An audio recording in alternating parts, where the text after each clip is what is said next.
You all stick around a minute. We're going to talk about BANNOK. We're going to talk about interpersonal relationships and the big D. See you in a minute.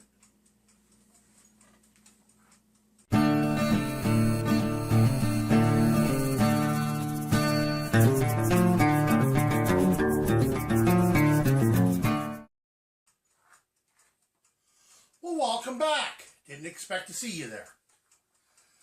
I'm making another batch of BANNOK up, and I thought I would take the time to answer a few questions I've had through private messages. I've had a bunch of people ask me, because when I made it up for Coffee and BANNOK, only I pronounced it BANNOK and Coffee intentionally, I've had a lot of people ask me, you didn't mention how much oil to put into your BANNOK. Okay, this is what you would consider a double batch of BANNOK. 2 cups of flour, 2 teaspoons, flat level, of baking powder. And let me be clear, when I talk about measuring flour, I'm talking about the scoop and sweep method. There is no more accurate way of getting an accurate measure of flour than the scoop and sweep method. Don't sift it, don't spoon it into the cup, scoop it out of the bag or bowl, and sweep it off flat. You now have an even, flat level cup of flour. 2 cups worth. Baking powder. For this purpose, we're going to be using teaspoon measurement. There's a reason why baking powder has that flat edge there. Scoop and sweep. A flat level spoon of baking powder. Now I've already put all the ingredients in the bowl, so I'm not going to add any more of this to it. 2 of those, flat level, in the bowl. Thus ends the scientific portion of making BANNOK. Whenever you are cooking, as I am over here, when you are cooking a pot of soup, it's cooking. When you're making bread, it is scientific. Okay? You need to have the proper amount of leaven for the amount of flour. And that's where science comes into play. The rest of the ingredients that I showed you putting in, salt, sugar, and oil, are all back to cooking. You can put in as little or as much oil as you like. I find that the best consistency on the oil is once you cut it in, it'll hold a shape like that, okay? And all you got to do, little pinch and it crumbles, but when you squeeze it, it holds its shape. 2 fingers and I'm holding that fistful. Okay, that's how you know you've got enough oil in. I can't tell you how much that's going to be. I don't measure the oil. I just scoop and sweep. And I pour it in and I cut it in. How do I cut in my oil? I could use this fork about 4 times. This will do the job. It just takes a bloody long time. I prefer my pastry cutter 4 times, but much longer real estate for cutting it into the flour. Does the job in half the time. Oh, and you know how I feel about multitaskers. This is not a unitasker. It's not a one-trick pony. I also use this when I make egg salad.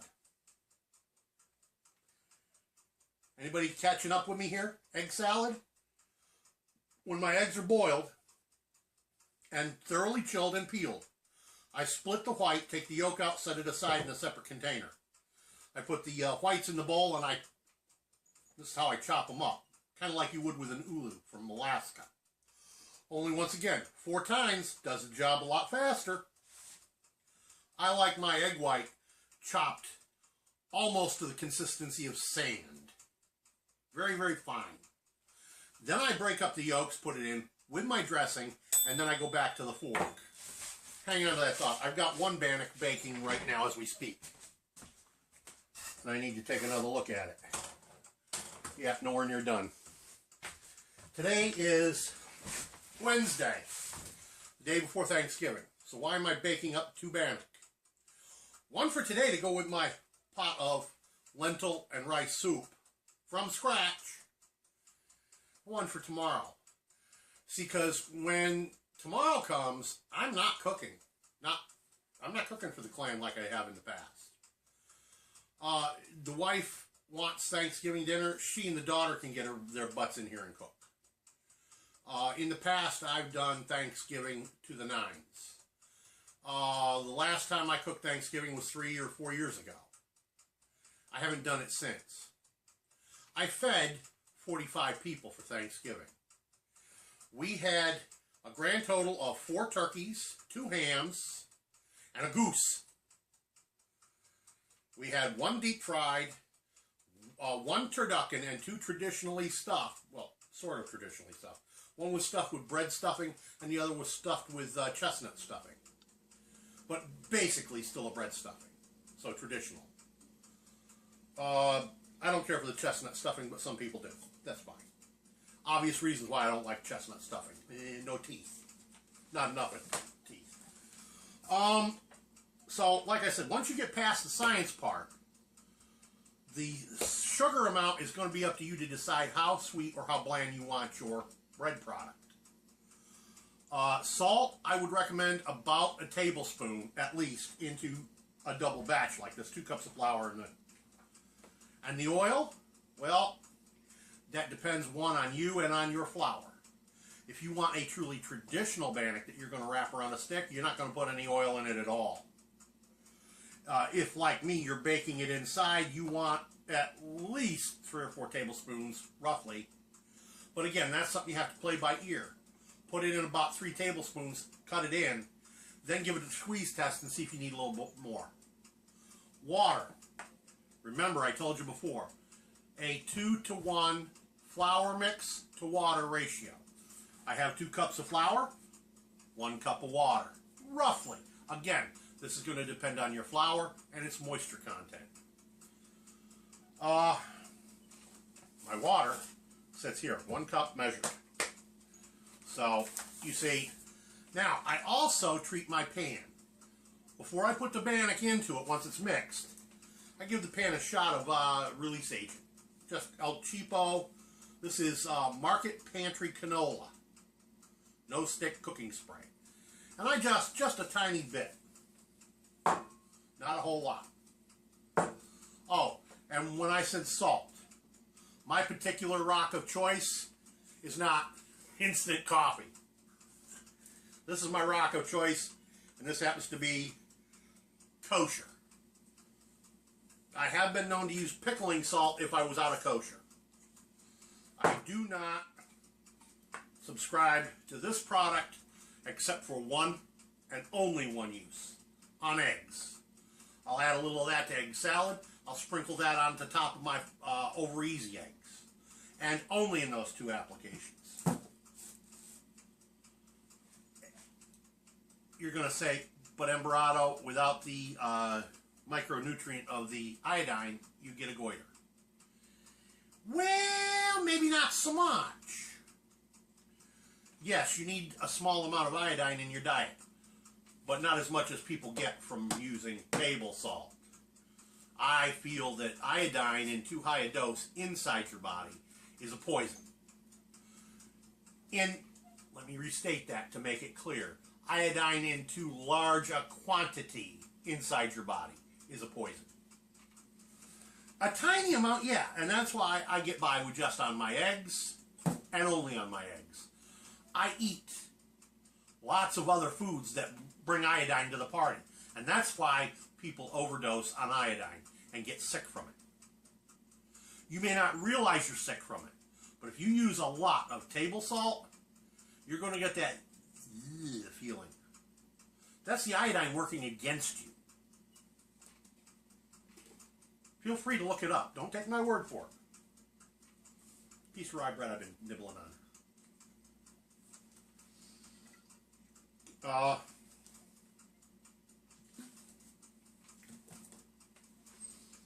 Let's have a look at the soup.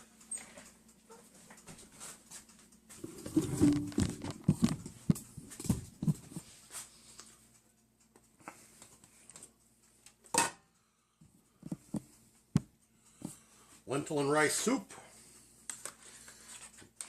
made with homemade chicken stock and the pickings off of a chicken, rotisserie chicken carcass. See, my wife, she picked up a rotisserie chicken at the store, and she was going to make curried chicken with it.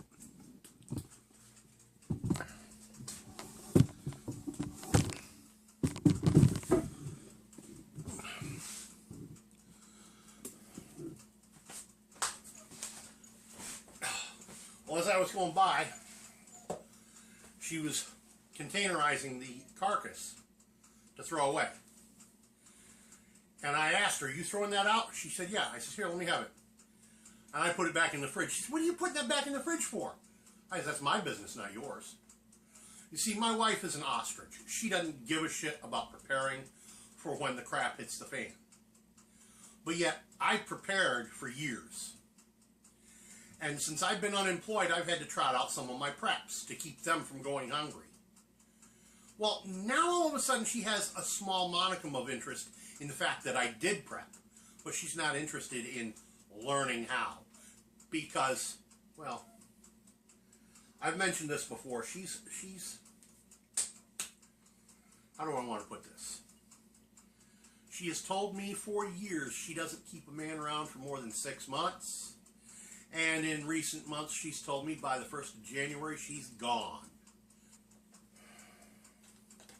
Well, she's been giving me shit again today. So I'm in a real pissy mood. Yeah, I get that way too. And my bannock appears to be, this one in here appears to be fully baked. Unlike her, she's only half baked. Excellent. Now then, let's turn it out of the foil so it can brown up a little on the bottom.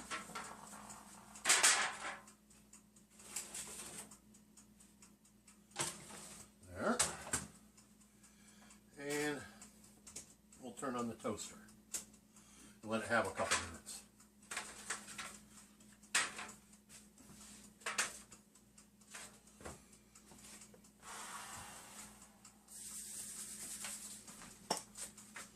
Yes, I'm already starting that second bannock, because like I say, one is for my lunch for tomorrow. Probably the one that's in the oven.